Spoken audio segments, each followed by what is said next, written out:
So hello guys, আসসালামু আলাইকুম। Agrotech বিডির পক্ষ থেকে আপনাদেরকে জানাচ্ছি শুভেচ্ছা ও অভিনন্দন।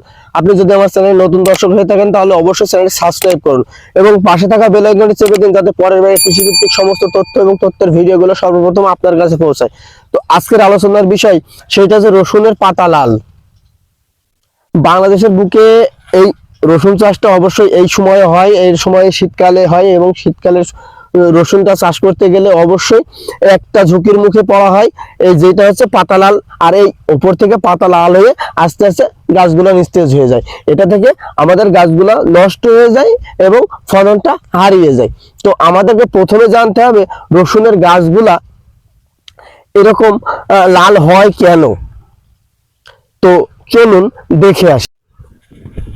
তো দর্শক, আপনারা দেখতে পাচ্ছেন আমার তেমন সেইভাবে রসুনের চাষটা করা হয়নি।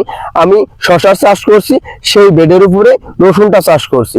তো আমার রসুনের যে গাছগুলা আছে, অবশ্যই গাছগুলা দেখতে পাচ্ছেন, গাছগুলার কিন্তু মাথা লাল হয়নি। তো অনেকের কিন্তু হয়েছে, আমার গাছের মাথা লাল সেরকম হয়নি। তো আমি অবশ্যই তার জন্য পদক্ষেপ নিছি। আপনারা দেখতে পাচ্ছেন আমার গাছগুলা কি সিস্টেমে লাগাইছি। আমি প্রত্যেকটা বেডে আমি 2 লাইন করে রসুন লাগিয়ে দিয়েছি। তো আমার গাছগুলো সুস্থ আছে। চলুন জানা যাক কি কারণে আমার গাছগুলা সুস্থ আছে, তার জন্য আমি কি ব্যবহার করছি। তো দর্শক, আপনারা দেখলেন যে আমার রসুনের গাছগুলোর মাথা কিন্তু লাল হয়নি। তো এই মাথা লাল হয় অধিকতর শীত পড়ার কারণে। শীতের তাপমাত্রা যদি -12 ডিগ্রির নিচে চলে আসে, তাহলে শুধু রসুন না, প্রত্যেকটা চাষের ক্ষেত্রেই আমরা এরকম একটু ঝুঁকির সম্মুখীন হই এবং আমাদের প্রত্যেকটা চাষের পাতা বা যে কোনো গাছের একটু ক্ষতিগ্রস্ত হয়। তো এইটা নিয়ে চিন্তার কোনো কারণ নেই। আবার আরেকটি কারণ আছে, সেটা হচ্ছে ছত্রাকের কারণে। ছত্রাকজনিত কারণে আমাদের গাছের পাতাগুলো লাল হয়ে যায় এবং নষ্ট হয়ে যায়। তো ছত্রাক যদি লাগে, অবশ্যই গোড়া থেকে আক্রমণ করে। ছত্রাক লাগলে পাতার গোড়া থেকে আক্রমণ করে এবং এইটা হচ্ছে একটি ভাইরাস জনিত রোগ। যেটা দেখতে পাচ্ছেন, এটা হচ্ছে একটা ভাইরাস জনিত রোগ। এই মাথার ওপর থেকে লাল হয়ে আস্তে আস্তে পাতা পুরোই লাল হয়ে যাবে এবং গাছটা নষ্ট হয়ে যাবে, রসুনের গাছটা নষ্ট হয়ে যাবে। তো এইটা থেকে বাঁচতে হলে আমাদেরকে কি করতে হবে?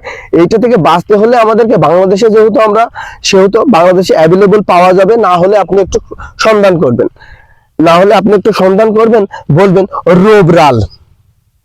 আমি স্ক্রিনে দিয়ে দিচ্ছি, আপনি দেখতে পাচ্ছেন রোবরাল। এই রোবরাল আপনি লিটারে 1 গ্রাম হারে ব্যবহার করবেন। আপনার এলাকায় যদি রোবরাল না পাওয়া যায়, এমনও তো হইতে পারে যে আপনার এলাকায় রোবরালটা নাই। রসুনের ক্ষেত্রে আমি সাজেশন করব, রোবরাল যদি পাওয়া নাও যায়, তাহলে অবশ্যই অনলাইনটা পাওয়া যাবে।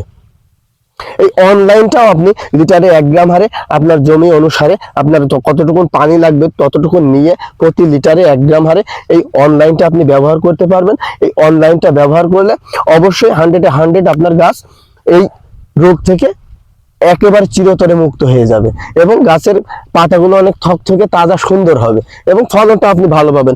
এবং দ্বিতীয়ত, আপনি যদি জানতে চান যে ফলনের জন্য কি করব, অবশ্যই দ্বিতীয় ভিডিও আমি অবশ্যই দিব আপনাদেরকে।